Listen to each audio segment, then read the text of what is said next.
Olá, podcast entrando na pista hoje, não é verdade, Ana Paula? É isso aí, por aqui, Deus pode tudo. E aí, como é que tá essa certeza? Tá no coração mesmo plantada, selada ou ainda tem dúvida? Então assiste aqui os podcasts, curte, compartilha e ativa o sininho para não perder nenhum episódio, porque aqui você vai se convencer de que Deus pode tudo. É verdade, hoje nós temos uma convidada aqui, né? E ela estava se perguntando por que ela, né? E nós vamos saber por que você, Tati. Tudo bem?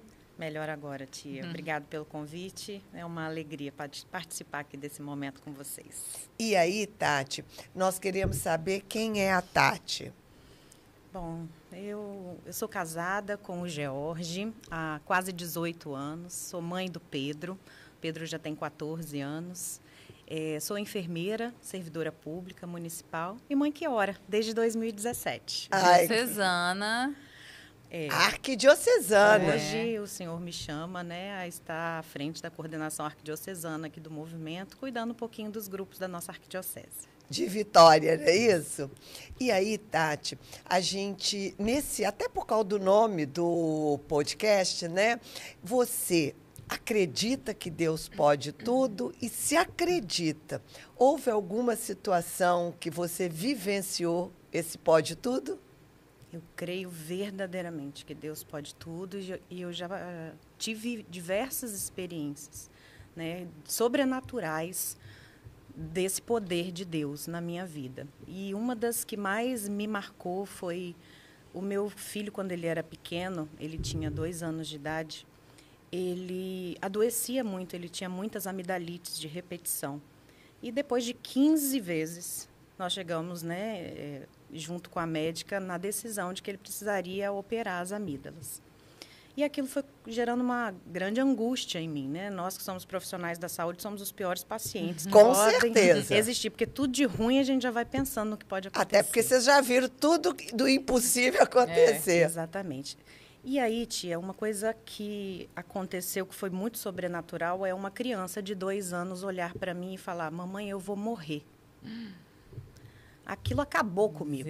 Abriu o chão, se abriu debaixo dos meus pés. Eu falei: gente, da onde esse menino ouviu isso? Ele mal sabe falar, com 2 anos de idade. E ele insistia. Passavam alguns dias a gente já nessa dinâmica de marcar a cirurgia, de fazer os exames preparatórios. Ele, do nada, ele estava vendo um desenho, ele olhava para mim, dentro dos meus olhos, e dizia: mamãe, eu vou morrer.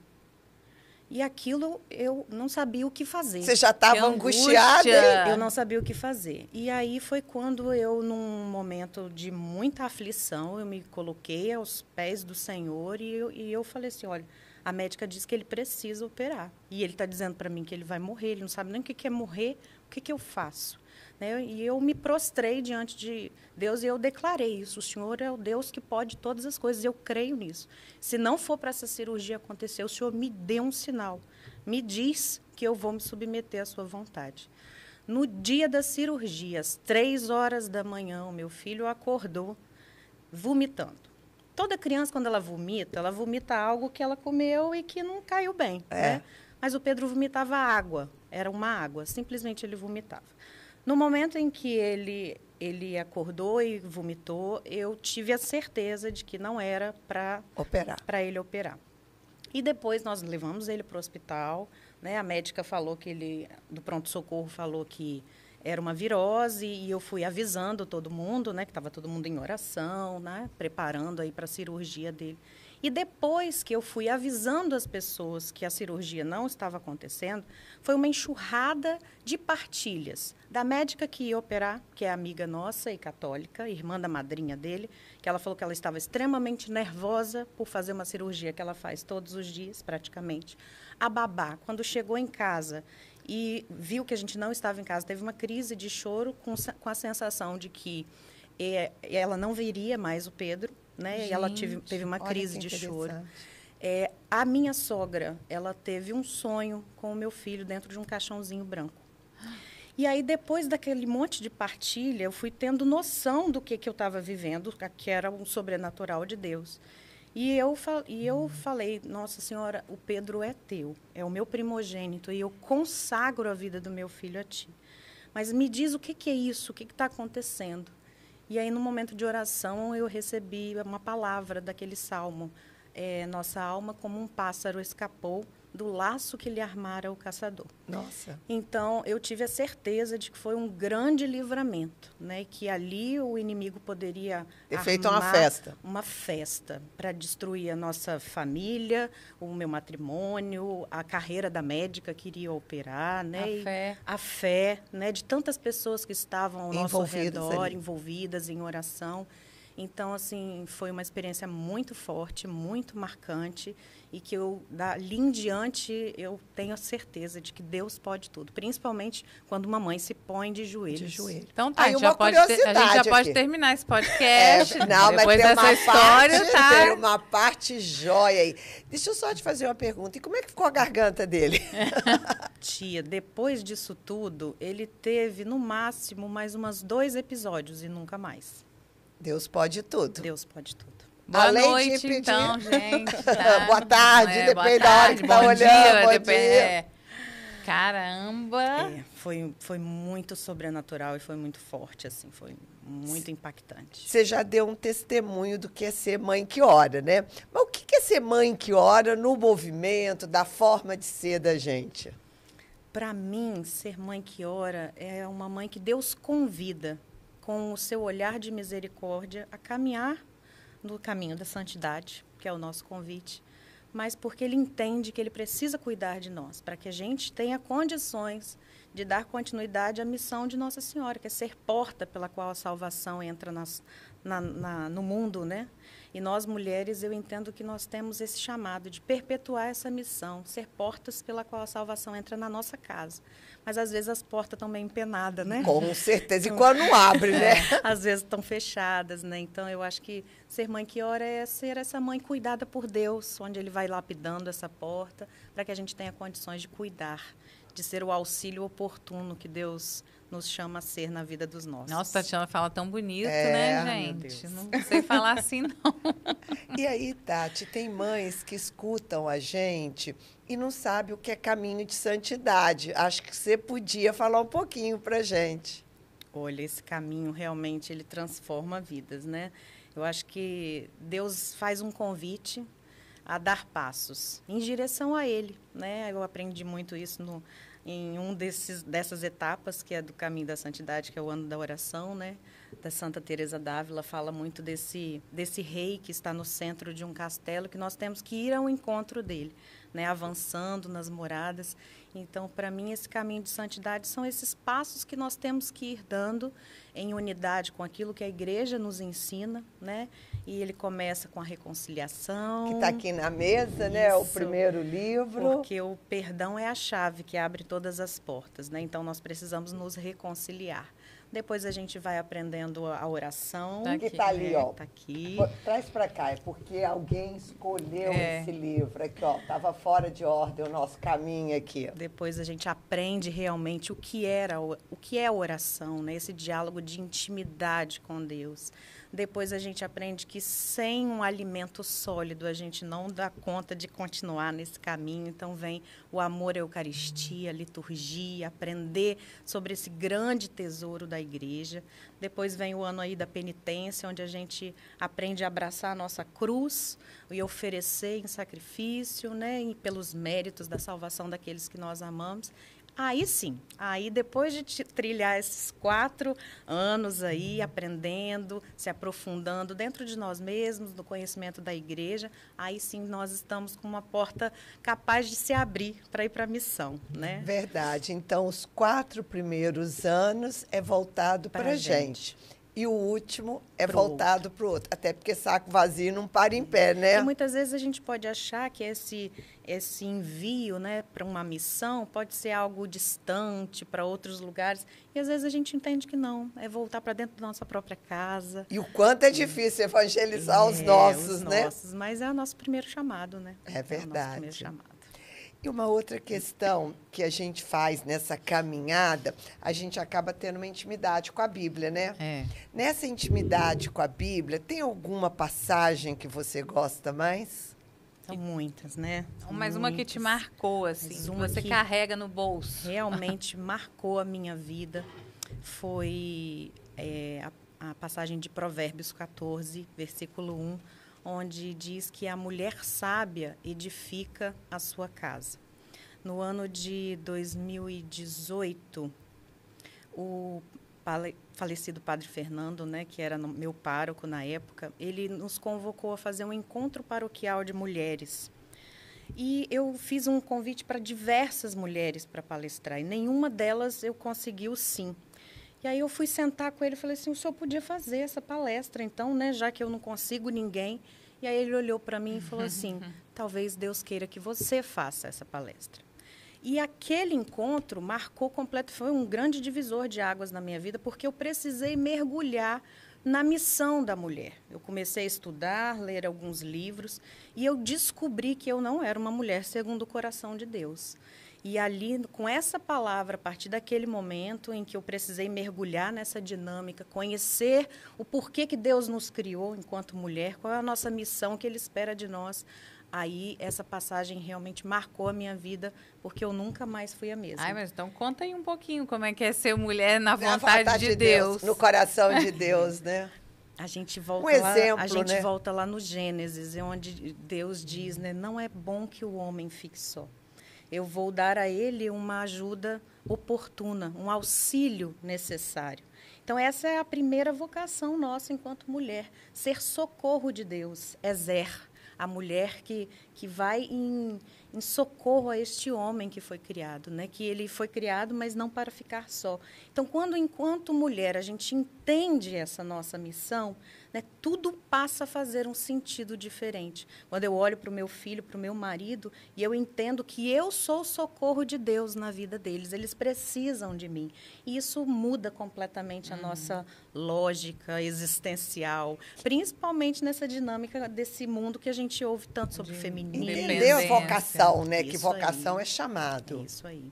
E a gente passa a dar valor às pequenas coisas que o mundo, às vezes, vai fazendo a gente esquecer, né? Menosprezar, porque a gente quer ser igual ao homem, a gente quer fazer, quer acontecer. E aí a gente vai descobrindo que, na verdade, a nossa essência não é essa. Ir contra aquilo que Deus nos fez fere a nossa alma, né? Então, quando a gente encontra a nossa real vocação, aí tudo vai entrando reordena a vida, tudo né? vai se reordenando internamente dentro da gente. Por isso que eu, desde então, eu tenho buscado conhecer essa mulher. Qual é essa mulher, né? Como é ser sábia, né? Como ser uma mulher segundo o coração de Deus, como edificar a minha casa. E eu posso declarar que o movimento de mães tem uma grande importância na minha vida, na construção dessa mulher, né? Dessa nova mulher, né? Nova mulher, que está em construção, ainda tem um grande caminho pela frente. Mas eu escutei um testemunho seu, né? Que, inclusive, foi o motivo que a gente pensou no seu nome aqui, foi quando você disse sobre a maternidade. Né? Porque muitas vezes a gente não foi ensinada a maternar nem paternar, né? Então, como é que foi isso na sua vida? Você já sabia como maternar? Com certeza não. A maternidade, para mim, foi uma grande dor, porque eu cresci ouvindo que a maternidade era um peso. Era um atraso de vida. Vou abrir o verbo mesmo, né? Muitas vezes, nossa, a maternidade estraga o seu futuro, atrapalha os seus planos, a sua carreira, como que você vai ser uma mulher bem-sucedida, vitoriosa, né? Perante a sociedade. Então, a maternidade era um peso. Muitas vezes eu ouvia algumas mulheres dizer assim, veio uma mulher grávida e falava assim, nossa, coitada, não sabe o que espera por ela. É, né? Verdade, é uma frase muito... E aí, isso assim, inconscientemente, vai gerando dentro da gente. Então, quando eu me tornei mãe, né, isso veio à tona. tudo isso aflorou, né? Como que vai ser? Quem vai ser a Que peso Tatiana? é esse que eu tenho que carregar? A Tatiana é enfermeira, tem 2 trabalhos, ela dá plantão, como que eu vou ser mãe? E aí gerou uma grande dor dentro de mim, porque eu queria ser mãe, mas a maternidade era um peso, porque eu não dava conta de tudo, né? Eu precisava ser uma boa esposa, uma boa enfermeira, profissional, ajudar no meu lar, né? Com as finanças, e essa mãe ficou um pouco de lado. De lado e ferida. E aí foi quando eu pedi a Deus, né, que Ele me mostrasse. E foi nesse momento... Foi numa adoração? Nesse momento, o movimento de mães entrou na minha vida, né? Mas fazendo um retiro, de uma oração de muita rendição, né? Eu declarei, Senhor, eu sou toda tua. Eu me consagrei a Ti pelas mãos de Maria, né? Sou muito devota a Nossa Senhora. Mas aí teve uma coisa que Ele veio falar ao meu coração. Ele disse, sim, você é toda minha, mas o seu útero não é meu. E aquilo acabou comigo e foi um grande choque. Porque realmente, na nossa etapa da conversão, tem algumas áreas da nossa vida que a gente bota meio que na caixinha. Isso não entra. Isso não entra em discussão, Senhor. Apesar de saber, né, o que a igreja diz, nunca me aprofundei nesse assunto. Quando eu ouvia falar sobre a igreja é contra anticoncepcionais, essas coisas todas, planejamento familiar, ainda mais eu, enquanto enfermeira, no serviço público, precisando falar sobre isso, prescrever, né, muitas vezes. Então, isso era um assunto realmente de caixinha. De caixinha, nunca esteve em negociação. Mas chega uma hora em que Deus pede de você, né, passos nesse caminho de santidade. E aí o meu momento chegou e Ele disse para mim, tá, você é minha, mas o seu útero não é meu. E aí eu comecei a entrar em crise existencial, porque eu não queria. A maternidade, para mim, já era algo definido. Estou feliz da vida, tenho um filho, não quero mais, vai atrapalhar, não tenho condições financeiras, porque é isso que a gente pensa, né? Vai atrapalhar minha carreira, filho é muito caro, não vai dar certo. E, enfim, já era uma coisa selada dentro de mim, muito bem decidida. Mas, depois disso, eu não consegui mais fingir. A caixinha abriu, não teve jeito. A caixinha não conseguiu mais voltar para o mesmo lugar, porque ela, né, começou a dar um volume muito grande, isso começou a crescer dentro de mim. E eu me vi diante de muito conteúdo formativo que o movimento nos traz. E eu comecei a mergulhar. Eu falei, tá bom, o senhor está me pedindo isso, então me explica por que não pode. Foi quando eu comecei a me aproximar da teologia do corpo de São João Paulo II. Eu li também a carta, né, o primeiro livro, né? Isso, que ele fala da dignidade humana, né, humana vita. E aí eu comecei a adentrar um pouquinho nessa temática, conhecer. E aí, assim, é como se as escamas dos olhos vão caindo. Isso coincidiu com o momento de eu fazer a troca do meu dispositivo intrauterino, né, o Mirena, que eu usava na época. E quem disse que... Aí eu tive que sentar com a minha ginecologista e aí eu falei com ela, falei assim, olha, eu não vou renovar, eu vou seguir o meu coração e Deus me pede para que eu verdadeiramente viva a vocação do meu matrimônio, que é colaborar com a criação. E teve um santo que fez muita diferença para mim também, que foi São José Maria Escrivá, que eu vi um filme dele. E numa das conversas, numas orientações, uma pessoa falava, por que o senhor é tão amigo das famílias numerosas? Por que o senhor gosta tanto das famílias numerosas, né? E aí ele tem uma fala que ele diz que ele é amigo de todos, mas ele realmente não é amigo daquelas famílias que tornam os seus leitos matrimoniais lugares estéreis. E isso mexeu muito comigo. Então, foi todo um processo. Eu vivi esse processo 2 anos. Deus mandou recado de tudo cancelado. Eu fui, assim, sabatinada. A internet funcionou. Sabatinada com essa temática. Então, assim, e nesse estudo, eu realmente entendi a minha vocação e eu percebi que Deus me levou para o movimento de mães para curar a minha maternidade, para me ensinar o que verdadeiramente é ser mãe e a beleza dessa missão e dessa vocação. E eu brinco hoje com meu esposo, eu falo assim, olha, você que lute, eu já estou preparada para voltar para o lar, ser bela, recatada do lar. Né? Claro, a gente pode contribuir de várias formas, né? E deixa Deus nos conduzir, né, para os novos propósitos. Mas eu realmente me abri, né? Hoje eu não uso nada, eu e meu esposo estamos muito felizes nessa busca. Ah, vai acontecer? Talvez não, talvez nem vá acontecer, porque nós já temos aí uma certa idade, né? Eu já passei 200, ele também. Então, assim, mas de alguma forma Deus me pediu para dar esse passo de confiança e de rendição, de deixar que ele realmente fosse Deus de toda a minha vida. Às vezes era só o passo, né? Não, e é uma forma, né, que Deus não quer dizer que é mais filho ou menos filho, mas é o sentido, assim, de se dar por inteira. Sim. E realmente a gente sempre entrega para Deus, mas deixa algumas partezinhas. E, de repente, a sua parte era essa. Às vezes também aprender a exercer mais a maternidade espiritual também. Também. Esses dias eu conheci um projeto chamado Famílias Acolhedoras, que eu nem conhecia, da Secretaria da Prefeitura de Vitória, que é para aquelas crianças que precisam sair dos seus lares, né, de forma protetiva da justiça, mas muitas vezes eles são colocados em abrigos. E hoje existe esse serviço, cadastram famílias para acolher essas crianças de forma temporária até que elas possam voltar. Falei, meu Deus, pode ser até um dia. Você passa um final de semana com a criança, um dia.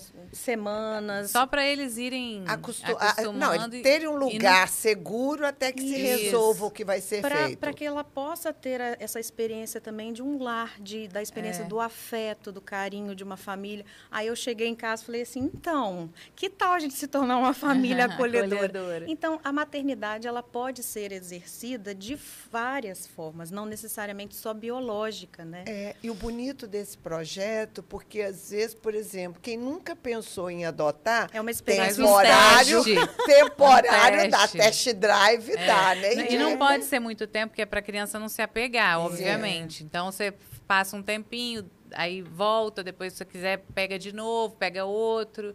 E assim eles vão fazendo, é bem legal mesmo. E o engraçado é que quando eu conheci esse serviço, a primeira coisa que me veio, eu falei assim, meu Deus, eu conheço tanta mãe, vão arrumar umas casas para essas crianças, gente. O coração arde, né? Por quê? Porque a maternidade foi curada. E aí, quando você fala de um ser humano, um filho de Deus, que precisa do acolhimento, a maternidade que está curada, ela arde, né? O coração mexe. Mas para aquelas que estão com a maternidade ferida, como eu estava lá no passado, talvez não teria feito nenhum sentido. Eu ia entrar aqui e sair aqui. E você acha que a sua conversão se deu nesse processo ou já tinha acontecido antes? Depois do meu crisma, eu me afastei um pouquinho como de praxe, né? A maioria de nós, depois do crisma, a gente se afasta, entra naquela fase da rebeldia pouco. Mas com quantos anos você crismou? Eu crismei com 15 anos. Ah, então tá. Então é isso mesmo. Porque normalmente, quando é nessa idade, aí tem o afastamento depois. Quando é mais velho, tardia, a crisma chama. Eu fiz tudo, né? A minha iniciação cristã foi completinha. E depois do crisma, dei aquele momento de rebeldia, né? Natural. Mas logo depois, eu tinha menos de 20 anos, eu entrei na Renovação Carismática Católica e ali eu fiquei quase 20 anos. Então, ali começou o meu processo. Né, de conversão. Naquele momento da minha vida, fazia todo sentido, né, para a minha juventude. Então, eu vivi. Mas o movimento de mães já veio para um outro momento, né, para completar a minha conversão já na minha fase adulta. Eu falo que a renovação cuidou da minha conversão na fase da juventude. O movimento de mães veio para fazer essa conversão, nessa maturidade, né, da maternidade. É bonito, né, Tati, te ouvindo, que a gente vê aquilo que a gente fala no movimento. A gente vem pelos filhos, mas a primeira cura é a nossa. Isso era o que eu mais me perguntava no início, né, quando começou. É muito legal a minha história. Eu acho que a gente não vai ter tempo, assim, de contar como que o movimento entrou na minha vida, né? Dá sim, pode falar. Pode, então. Eu recebi um post, simplesmente era um post que falava mães que oram pelos filhos, e eu vivendo essa maternidade ferida, né? E eu falei, olhei aquilo e tudo bem. E aí eu fui num casamento E ali eu encontrei com a Michele, foi a primeira coordenadora arquidiocesana do movimento. Michele tocava os corações. Isso. Aí ali... Michele era Serra, não? Ela era Serra, mas Laranjeiras, mas né? ela... Aí, a Michele, eu já conhecia ela, porque ela é esposa de um colega de trabalho, ex-colega de trabalho do meu marido, e a gente se conhecia da Renovação Carismática também. Eu falei, e aí, como é que tá o grupo de oração, tal, não sei o quê? Aí ela falou assim, menina, não estou mais na renovação, agora eu estou no movimento de mães que oram pelos filhos. Eu falei, meu Deus do céu, o que é isso? Passamos o casamento inteiro conversando sobre o movimento de mães que oram pelos filhos. Eu fui entendendo e o coração começa a arder, né? Passado algum tempo, eu cheguei em casa e no braço do sofá da minha mãe tinha um livro. Mães que oram pelos filhos, tudo pode ser mudado pelo poder da oração. O primeiro livro. O primeiro livro. Aí eu virei para minha mãe e falei assim, mãe, que livro é esse? Ah, eu ganhei aí de uma pessoa, mas você sabe que eu não gosto de ler, trouxe para você. Falei, tá bom, Deus, já estou entendendo. Aí, depois do livro, eu encontrei uma grande amiga minha, Paola, e aí era perto do Dia das Mães. Ela falou assim, menina, eu fui na missa do Dia das Mães e lá no final tinha um negócio lá cantando uma música bonita de mães que oram pelos filhos. Eu fiquei me perguntando por que na nossa paróquia não tem isso. Aí eu falei, tá bom, Deus, já entendi os seus sinais. E aí foi quando a gente começou. Eu fiz contato novamente com a Michele para eu entender como que era o processo. Mas nesse caminhar todo, eu fiquei me perguntando muitas vezes, por que, Deus? Por que o Senhor trouxe isso para a minha vida, né? Que mãe sou eu? Eu me achava uma péssima mãe, que não tinha tempo para se dedicar ao filho, né? Se fizesse um diagnóstico da maternidade, nós estávamos zeradas no processo. Mas depois a gente entende, né, que é o amor de Deus por nós. Sim. Porque Ele sabe que ali nós estamos feridas e nós precisamos de amor, de cuidado, né? De ter essas feridas saradas para a gente conseguir contribuir realmente como mulher sábia que edifica a sua casa. Que legal.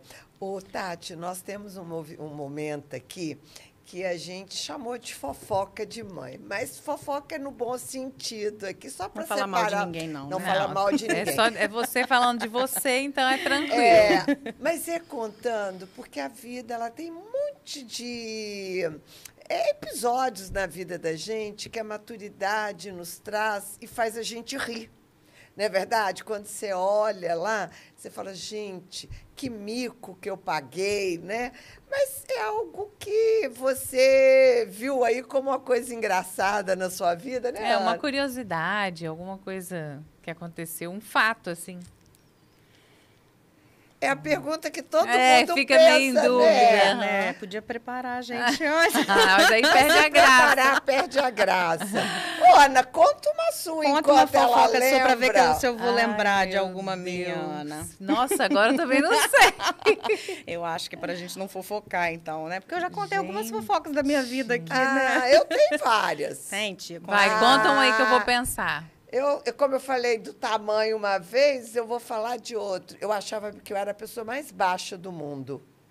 Aí, um dia, nós estávamos num grupo lá em Patinga, né, que a gente chamava de bordado, que, na realidade, era engordado, porque a gente comia o tempo todo. E aí, uma das amigas teve um insight que mudou a minha vida. Ela falou assim, todo mundo de pé. Aí nós ficamos, aquele turma de mulher de pé, ela olhou para o meu lado e falou assim, quem é mais alto do que você? Não tinha nenhuma. Gente, eu cresci de 10 centímetros a um palmo ali. Por quê? Porque é realmente isso, a autoestima da gente acaba sendo baixa em algumas coisas, porque lá em casa era baixinha, baixinha, baixinha, porque eu sou mais baixa do que todo mundo. Era, porque agora as minhas irmãs mais estão tudo mais baixas do que eu. Mas como que isso fez com que eu crescesse, entendeu? Então, assim, a cura, às vezes, vem de uma palavra, de um insight de alguém. Isso mudou a minha altura. Já acho que eu tenho muita altura, tanto que eu uso tênis hoje. Eu acho que um pouco são as lições que Deus vai nos dando, né, ao longo do caminho. Quantas vezes eu me sentia uma mulher empoderada, né, grande, bem-sucedida, responsável. E aí hoje eu olho para trás e falo assim, meu Deus, eu não era nada do que o senhor não queria sabia para nada. mim. Eu tava me Como se fosse achando bobinha, né? bobinha, né? E é bom a gente olhar para nossa história e rir do quanto a gente cresceu também, né? Sim. O quanto isso me ajuda, tia, porque quanto mais a gente estuda, mais seleto também a gente vai se tornando. Sim. E às vezes intransigente de alguma forma, né? Mas quando a gente olha para a nossa história e a gente ri do quanto que a gente já errou e o quanto Deus foi delicado conosco em respeitar o nosso tempo, ir pedindo coisas aos poucos. Eu falo que cada ano do caminho ele foi me pedindo uma coisinha diferente, né? E a gente vai dando esse espaço. Então, isso também precisa nos ajudar a respeitar o tempo do outro. Isso que eu acho importante, né? Porque quando a gente começa a rir da gente, isso é maturidade, né? Porque enquanto a gente não consegue rir, porque não tem coisa que você precisa resolver aí. Mas quando a gente consegue rir, você consegue entender que o outro também pode não ser perfeito, não é isso? Não, e agora vocês estão falando, eu estou lembrando do ano da oração, lá de Santa Teresa d'Ávila. Primeiro que a gente não entendia nada direito de Santa Teresa, porque é difícil. Foi muito difícil no início, complexa. né? E aí depois começou esse negócio das moradas com o rei, que a gente tem que ir subindo. Aí falava da primeira morada, da segunda, falava, meu Deus, eu acho que eu devo estar no Uber, que eu não cheguei nessa morada ainda. Indo em direção ao castelo de outra cidade, né? O primeiro já é assim, eu tô lá no Uber, né? Eu tô rodando a pracinha da morada. Ai, eu peço... E também uma coisa que a gente ria muito no início é que a gente falava que entrava e saía do castelo. Porque a hora que a gente se achava, tomava um tombo e voltava. Hoje a minha oração fala, Senhor, que eu permaneça pelo menos dentro do castelo, né? Assim, porque eu não consiga não sair mais, pelo menos isso. É, só que hoje, né, Tati, como é que eu vejo? Por isso que hoje eu faço o ano antes de vocês, para poder vivenciar e saber, primeiro, que é natural entrar, sair, que ficar no Uber, tudo isso é natural. Mas tem uma coisa que o senhor fala que são muitas moradas. Por quê? Porque existem graus diferentes. Então, a gente, quando entra na primeira morada, na primeira vez, é um grau.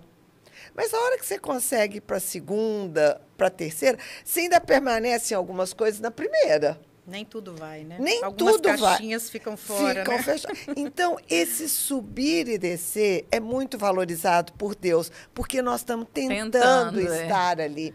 E aí você começa a contabilizar os acertos. Sim. Né? Por exemplo, né, estar aberto à vida é um pecado mortal. Sim. Não estar aberto. Você não tinha consciência disso. Hoje você tem. Então, você não percebe, mas você começa a ficar dentro do castelo. De formas diferentes, momentos diferentes. Por isso, quando a gente volta no ciclo, com certeza Santa Teresa vai ser diferente para a gente. Com certeza. Mas a gente passa de ano, né? Não precisa chegar na última morada para passar para a Eucaristia, não. Não. Porque isso é só o tempo, Ana. Porque eu, às vezes, não consigo ficar na primeira morada, mas eu vou tendo a Eucaristia vai me sustentando. Aí vem a penitência, eu aprendo o que é pecado. Eu vou dizer para você, eu entendi as moradas quando eu vivi o ano da penitência. Porque aí eu vi o que era colocar na mão de Deus os meus pecados. E aí eu já não me sentia tão indigna de entrar no castelo. Porque eu falava, Deus me aceita do jeito que eu sou. Ele não está olhando porque eu não consigo, ele está olhando o esforço que eu estou fazendo e os passos que eu estou dando. Né? E aí, eu achei, Tati, que na fofoca você ia contar de Santa Terezinha. Você sabe que eu estava aqui lembrando disso? Eu achei que a sua fofoca ia ser essa. Será que é isso que eu tenho que falar dessa fofoca? Foi quando... Eu achei ótimo que você falou. Pois é, porque quando lá no início, né, do movimento, quando a gente estava ainda discernindo como é que ia ser esse caminho, nem sabia ainda que era caminho, né, Nós tia? começamos com a reconciliação e não sabíamos que era caminho. Nós nos demos conta da oração para frente. Deus foi revelando, né? E aí, quando a senhora foi falar de que a gente ia estudar, tem um ano da oração, e a senhora chamou as coordenadoras de grupo lá falar, que tinha descoberto. Quem ia acompanhar a gente era Santa Teresa d'Ávila, Teresona, aquela mulher forte, super empolgada, porque a senhora tinha visto Santa Terezinha, muito chata, né? Muito mimada, aquela menininha, não tinha nada a ver com a senhora, né? É isso aí, E eu, devotíssima devotíssima de Santa Terezinha, do Menino Jesus, estava vivendo todo um processo, ela tinha feito parte da minha história, né? No movimento de mães, inclusive, eu recebi uma rosa de Santa Terezinha antes de iniciar o grupo de mães. Então, quando a senhora falou de Santa Terezinha daquele jeito, eu fiquei arrasada. Foi a facada, né? Ela eu fui para casa, assim, arrasada. E aí, eu, diante da imagem de Santa Terezinha, eu falei assim, um dia a senhora vai botar ela no lugar dela, não vai? E aí, quando chegou o ano da missão, que foi anunciado, que era Santa Terezinha, eu falei, agora já colocou ela no seu lugar. Se vingou. E eu achei legal ela ter contado, porque mexeu com a Flávia quando eu falei. Assim, porque quando a minha forma espontânea, né, assim, eu estava vivendo junto com vocês, né? Mas é natural, né? Muita gente tem essa visão de Santa Terezinha, né? Porque realmente é difícil adentrar na grandeza. A simplicidade, dela. o Ela óbvio é difícil. E tão grande, né? E aí, quando foi no ano da missão, eu comecei a rever Santo Agostinho, né? Porque eu sou da comunidade de Santo Agostinho. E assim, nada. De repente caiu o livro, literalmente, na minha cabeça, de História de uma Alma. E aí eu peguei e falei, vou ler esse trem de novo. Gente, como é importante, sentido, né? assim, o crescimento que a gente vai tendo. Porque no primeiro momento que eu li a História de uma Alma, eu não tinha maturidade espiritual nenhuma. Então, eu achei ela uma babaca. Assim, uma chata. Desculpa, essa Terezinha. Mas ela me deu troco, como diz já ela. Botou ela no cantinho da disciplina. Botou no cantinho para pensar.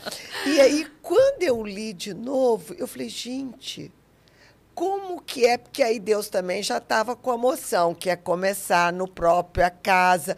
E aí eu vi que ela virou santa em poucos metros quadrados. Então, aquilo mexeu demais comigo. E aí, entender que Deus não quer grandes gestos. Porque coisas, no né? início, a vaidade da gente, a prepotência, você quer coisa muito grandiosa. E com ela, eu falei, pô, bota metro quadrado. Para a gente virar santa, né? Então, mas lá atrás, eu acho que a gente não tinha ainda essa dimensão. Não, eu brinquei naquele dia, falei, a gente não estava preparada para Santa Terezinha naquele momento. Mas né? eu achei bonito seu testemunho, que foi o seu e da Flávia, da formação, assim, como impactou. E de um bispo que me mandou um recado, porque eu estava dentro do santuário de Santa Terezinha, falando mal dela. Ele só falou comigo assim, olha para trás. Você está falando mal na casa dela, que eu olhei, tinha uma Santa Terezinha de todo tamanho minha terra. Falei, desculpa. E virei para frente, falei, gente. Tinha uma Santa Terezinha mais alta que você.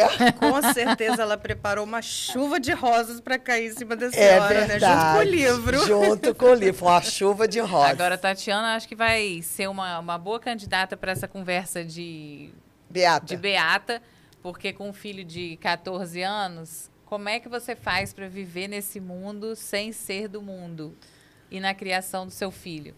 Olha, eu costumo dizer que desde a pandemia eu entrei no armário de Nárnia e lá eu fiquei. A sensação que dá é isso, né? Que quando a gente escolhe caminhar com Cristo e seguir a igreja, as leis, quando a gente entra, elas assustam, né? E elas geram um grande conflito. Mas depois que você tem uma experiência de amor, se submeter à lei, ela é fácil, porque você não quer mais ofender aquele que te ama tanto, né? Então, seguir os mandamentos, as leis de Deus e da igreja se torna muito mais simples, apesar de que a gente tem que continuar lutando, né? Mas é mais fácil. Mas se torna muito mais fácil. Então, assim, eu acho que ser uma mãe que ora, ela nos afasta um pouco da sociedade nesse sentido, porque a gente já não compactua com aqueles valores e a gente se torna meio que um ET. Às vezes eu tenho essa sensação. Nós usamos a faquinha, é todo mundo meio ET. A gente se sente um pouco ET, porque tem alguns ambientes que você, querendo ou não, precisa conviver, mas aquilo passa a te agredir. Uma simples música que antes você não se importava, ela te agride internamente. Você fala, o que o pessoal está ouvindo com isso? Exatamente, né? Que barulho é esse que antes eu não ouvia e que agora me causa tanto incômodo, né? E não é fácil a gente lidar com isso, porque a princípio a gente tem uma tendência a se isolar de tudo e de todos que não comungam mais desse momento. É mais cômodo, seu, né? Não, e quando é com a gente sozinha é uma coisa. Agora, quando chega nos filhos, muda. Porque, por exemplo, às vezes eu pego Luana escutando uma música, um funk, que ela nem sabe o que está sendo falado ali. Ela não Tem noção. É só a batida, né, tão que ela se deixa levar. É tão vulgar que ela realmente não sabe o que é que está falando ali. Só que como é que eu vou falar isso, assim, explicar esse nível de coisa para uma criança de 12, 13 anos que não tem maturidade nenhuma? Graças a Deus, eu tive uma grande bênção de conseguir que o Pedro, desde muito novinho, ele meio que foi obrigado, carregado para a igreja, porque eu e o pai sempre fomos da missão. Estávamos sempre envolvidos e a gente carregava. Desde eu grávida, eu dava palestra de formação, SCC, EJC. Então, ele estava sempre nesse meio. E o fato de eu começar a estudar muito, eu faço muita questão de dividir com ele. Por exemplo, vou contar uma experiência, papo de beata, né? No ano da penitência, eu precisei fazer a formação que fala da mensagem penitencial de La Salette, onde ela fala muito sobre a abstinência de carne, né? Que vão aos açougues. E ali, sexta-feira lá em casa era o sextou, né? Dia de festa, final de semana, churrasco, passeio. Depois daquela formação, eu comecei a sentir um profundo desejo de viver aquilo que a igreja nos convida a viver, que é adentrar a dimensão da paixão, do sacrifício, fazer da sexta-feira um momento de reflexão penitencial. Mas como que leva isso para dentro de casa? Eu falei, meu Deus, vou acabar com a festa, né, do marido, do filho. E aí eu cheia de dedos, preocupada, fui estudar todo um processo para saber como que eu ia falar para eles, né, assim. Gente? Aí eu falei assim, porque a princípio a minha ideia era eu viver isso. Não, eu não podia, né? Acho que isso é muito individual da adesão. Mas acaba interferindo, Mas né? interfere toda na nossa programação. Com certeza, na dinâmica da família. E aí eu fui explicar para ele. Eu falei assim, meu filho, olha, aconteceu isso, isso, isso. A igreja diz isso, isso, isso. Então, a mamãe sentiu o desejo no coração de fazer isso. E aí eu partilhei com ele, com o pai dele. E aí, para minha surpresa, ele virou para mim e falou assim, mãe, mas se a igreja pede isso, por que até hoje a gente não fez? Como diz o outro, você está esperando. E engraçado que, às vezes, a gente, na correria do dia a dia, acorda, nem se dá conta que é sexta-feira. Aí a gente acorda naquela correria, vai para a escola, vai para o trabalho. Aí a gente senta para tomar café junto. Aí eu vou preparar alguma coisa, um presunto, alguma coisa. Aí ele olha para mim e fala, mãe, hoje é sexta-feira. Então, hoje ele me alerta quando eu... E aí foi uma coisa que a família aderiu, né? Então, assim, eu louvo muito a Deus e eu falo que isso é fruto de oração de mãe, com certeza. Não, Bem papo de beata esse. Papo de beata, gostei. Com certeza, quando ele assistir, ele vai lembrar. Vai lembrar disso. Ele realmente, ainda mais que ele fez 14 anos e agora ele fala assim, não, agora eu preciso seguir. E eu mesmo deixando ele muito à vontade, eu falo, meu filho, fique à vontade, você não é obrigado a nada, porque a gente tem que fazer por amor. Mas eu percebo que o amor foi implantado no coraçãozinho dele, né? Entendido, né? Ô, Tati, aqui, como a gente pergunta muito, a gente abre espaço para você fazer uma pergunta para Ana Paula, ou para mim, ou para nós duas, né? Curiosidade, qualquer coisa que você gostaria. Ou alguma dúvida que você tenha. Aí tem que ser para a Ângela. Da igreja, alguma coisa assim. Quando é que o Papa vai nos dar o reconhecimento do Vaticano, hein, tia? Que legal. Ô, Tati, nós estamos aguardando do arcebispo de Vitória, porque conta a partir do momento que o arcebispo dá. Se você me perguntar hoje, na última reunião, o movimento ele já está todo organizado, porque o Dom Luiz mandou o pedido de reconhecimento e o dicastério da família mandou uma resposta para a gente, dizendo que duas coisas só nós precisávamos de acertar. Uma era que a gente tivesse grupos em outros idiomas, então nós já temos. E o segundo, que o nosso estatuto deixaria de ser nacional, deveria deixar de ser nacional para ser internacional. Então, isso já é o nosso estatuto. Só que por uma decisão interna nossa e sábia, hoje eu entendo isso, o Dom São Paulo, sumiu o nome agora, conversando, sumiu o nome, o cardeal, não, o cardeal de São Paulo. Ele falou comigo, falou, Ângela, o movimento é muito novo, vai dando tempo para vocês terem maturidade. E hoje eu sei que isso é uma verdade.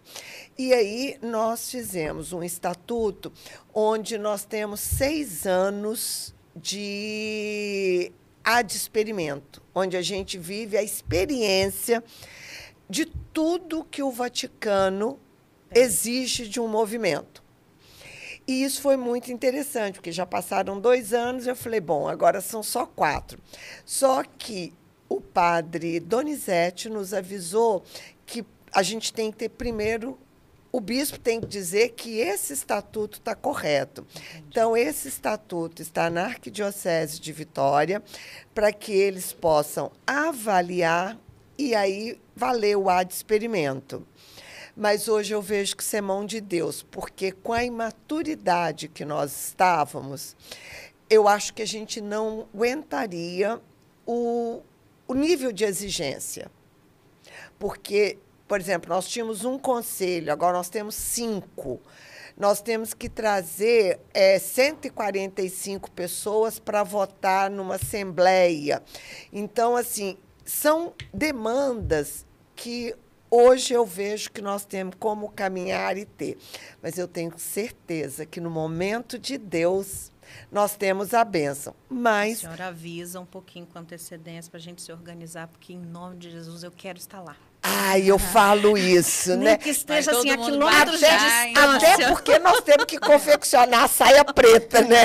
Porque no protocolo tem que estar de roupa preta. A blusa azul marinho nós já chegar perto, temos. não. Se eu conseguir ficar do lado de fora, já lá na praça, vendo esse momento, Mas vai eu ser vejo histórico, né? Eu que, sonho com assim, nós já temos a aprovação da CNBB, que é um primeiro passo, que o Dom Valmor, na época, falou, se prepara também, que eu acho que é importante, vocês vão com musculatura, não é isso? Eu não acho que está tão longe, não. Eu não acho que vai ser 6 anos, não, né? Mas já está como meta financeira me organizar para estar lá com pode vocês deixar. nesse Se Deus quiser, nós vamos encher aquela praça lá. Amém. Um exército de né? mães. E se meus olhos físicos não vê, o espiritual vai estar com vocês. Não, vai ver, Claro se Deus que quiser. Né? A senhora não pode deixar o movimento antes dessa missão, não. É mais uma Tem que missão? ter essa entrega. Ah, então tá bom. Então vamos deixar isso aqui registrado, não é isso?